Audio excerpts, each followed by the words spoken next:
Hello guys, welcome back to my YouTube channel yes chem study a way of success. मैं हूं आपका educator Shivam Mishra और हम लोग रासायनिक अभिक्रियाओं के प्रकार देख रहे थे। तो पहला हम लोग प्रकार पढ़ चुके हैं, संयोजन अभिक्रिया। और अब आप यहाँ पे सेकंड अभिक्रिया हम लोग जानेंगे। और चैनल पे नए हैं तो चैनल को आप सब्सक्राइब कर लीजिए। और हाँ, जितनी भी रासायनिक अभिक्रिया यानी चैप्टर 1 क्लास 10th साइंस का चैप्टर 1 से बहुत इंपॉर्टेंट ये सब क्वेश्चन बनते हैं अभिक्रिया पे आधारित, तो उसको पूरा पूरा आपको तैयार जरूर से जरूर कर लेना है, क्योंकि ये आपके हर वर्ष बनते रहते हैं। आपके बोर्ड परीक्षा में क्लास 10th का आता रहता है, तो इसलिए अभिक्रिया से रिलेटेड जितने भी हैं उसको आपको तैयार कर लेंगे, ठीक है ना। और हर एक मैंने जो अभिक्रिया का वीडियो है वो बना के अपलोड कर दिया है, ठीक है। चैनल पे जाके देख सकते हैं। आपकी जो सेकंड आती है वो आती है प्रतिस्थापन अभिक्रिया। प्रतिस्थापन अभिक्रिया, ये प्रतिस्थापन अभिक्रिया क्या होती है, यानी कि सब्स्टिट्यूशन रिएक्शन। ये सब्स्टिट्यूशन रिएक्शन क्या होती है, प्रतिस्थापन अभिक्रिया क्या होती है, बहुत ही इंपॉर्टेंट है। अगर सीधा अभिक्रिया की परिभाषा बोला तो 2 से 3 अंक का बनेगा, एग्जाम्पल सहित आया तो 7 अंक का, तो ये दोनों कवर होगा, ठीक है ना। तो प्रतिस्थापन अभिक्रिया होती क्या है, चलिए देख लेते हैं।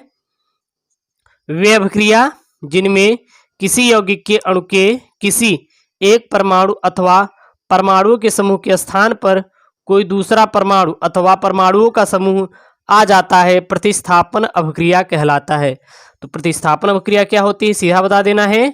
वे अभिक्रिया जिनमें किसी यौगिक के अणु के किसी एक परमाणु अथवा परमाणुओं के समूह के स्थान पर कोई दूसरा परमाणु अथवा परमाणुओं का समूह आ जाता है, उसे प्रतिस्थापन अभिक्रिया कहते हैं, ठीक है। यानी कि एक हटा के कोई दूसरा आके जुड़ जा रहा है, उसे ही हम लोग प्रतिस्थापन अभिक्रिया कहते हैं, यानी कि सब्स्टिट्यूशन रिएक्शन बोला जाता है। इसका एग्जाम्पल क्या होता है, इसके हम 2 एग्जाम्पल लेंगे। तो पहला एग्जाम्पल अगर देखें तो क्या हो जाएगा, जैसे कॉपर सल्फेट के विलयन में लोहे की कील डालने पर निम्नलिखित अभिक्रिया होती है, यानी कि यहाँ पे अभिक्रिया होती है तथा लोहे की कील पर कॉपर धातु जमा हो जाती है। लोहे की कील पर क्या होता है, कॉपर धातु का जमा हो जाना, यह प्रतिस्थापन अभिक्रिया का एक उदाहरण है। जैसे कि जो कॉपर सल्फेट के विलयन में, जलीय विलयन में हम लोग लोहे को डाल दिए तो हमारा जो यहाँ पे फेरस सल्फेट बना, साथ ही साथ इस पर क्या जमा हो गई, कॉपर आके जमा हो जाती है। तो ये जो अभिक्रिया होती है आपकी प्रतिस्थापन अभिक्रिया का क्या है, एक उदाहरण है। और ये आपको याद कर लेना बहुत ही इंपॉर्टेंट है, ठीक है ना, एग्जाम के पॉइंट ऑफ व्यू से। अगला है यहाँ पे दूसरा, अगर एग्जाम्पल लेंगे तो एथिल ब्रोमाइड का जलीय विलयन KOH के साथ अभिक्रिया करने पर वह प्रतिस्थापन अभिक्रिया दर्शाता है। जो एथिल ब्रोमाइड है, एथिल ब्रोमाइड का सूत्र क्या होता है, C2H5Br। C2H5Br किसका सूत्र होता है, एथिल ब्रोमाइड का। जो एथिल ब्रोमाइड का जलीय विलयन जो है वो KOH पोटेशियम हाइड्रोक्साइड से अभिक्रिया करता है और यह क्या बनाता है, एथिल अल्कोहल, साथ ही साथ पोटेशियम ब्रोमाइड का निर्माण करता है।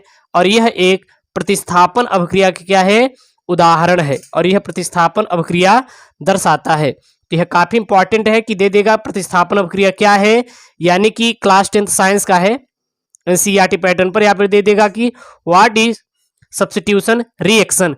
कोई में से मतलब इंग्लिश वर्जन में आपको इंग्लिश में पूछेगा, हिंदी में पूछ लेगा। तो बहुत ही इंपॉर्टेंट है।